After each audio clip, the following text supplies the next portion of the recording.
how to create a calm morning routine for kids with ADHD. Hey there, I'm Charlotte with Colorful Teaching for You. Thank you so much for joining me.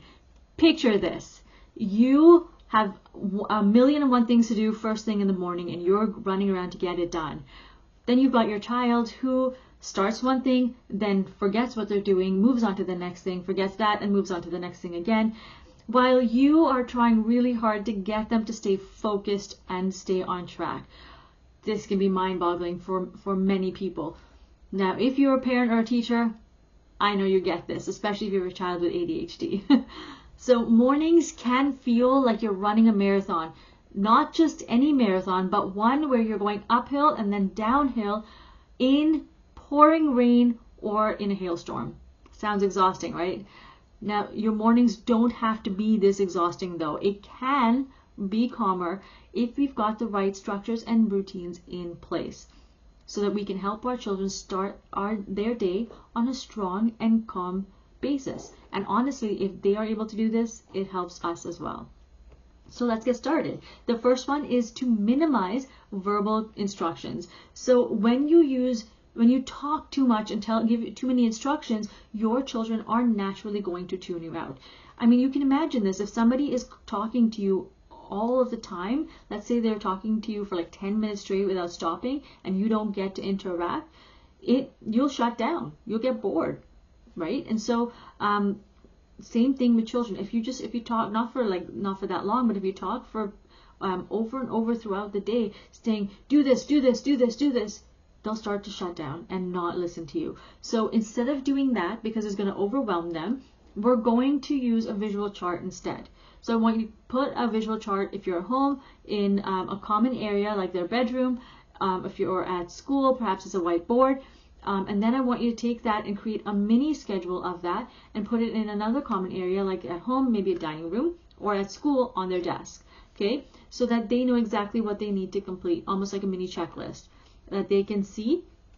And if possible, you're also going to use this schedule as a way to guide what you're going to be saying. Okay, so what I mean by this is, instead of saying, please put your jacket on so that we can go out, you're just going to point to maybe their jacket and so that they know to put it on. Or if they're going to be working on a specific task at school, you can point to maybe if it's reading, you're going to point to the visual schedule where it says reading, and then they know to come back and actually focus on their task. Okay, so the reason we're just using simple language or just pointing to specific tasks is so that they don't tune us out. They're using their eyes and they know exactly what needs to be done. We're also going to be looking at using simple language so that we motivate our kids, and we're also going to be using ways of we're going to give them choices. So it's, do you want to start with math or with writing? At home, it's, do you want to wash your face first or brush your hair? Either one. Give them choice. It gives them ownership of what they're doing, right? But it's quick, simple language. Now, if you want a visual chart, a visual schedule with a first then chart, then check out the link in the description and go, where it says full episode, go to step number 1 where it says minimize verbal instructions. Okay. Step number 2 is to integrate movement breaks. So here, kids with ADHD generally need time and space to be able to move their body before they can focus, especially if they have a lot of pent-up energy, right? So in the morning, if your child needs to move their bodies, have them stretch. If it's at home, besides their bed. If it's at school, besides their desk. You can do it with them in the morning so that they don't feel like all eyes are on them, or they don't feel alone, right? Especially when they're first starting out, so that you normalize it. If they're eating breakfast, or if they're working on a task, so breakfast at home or working on a task at school, instead of sitting at a regular on a regular chair, they either use a wobble stool, or they're standing up. Okay, whichever helps them feel more regulated. Now, if you'd like more strategies about how to help your child self-regulate, I'd love for you to join the waitlist for my course, ADHD and Autism Self-Regulation Space.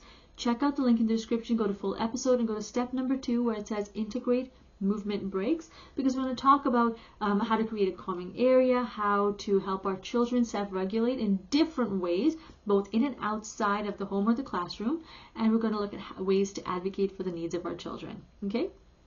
Step number 3 is celebrate small wins. So here we're looking for progress, not perfection, right?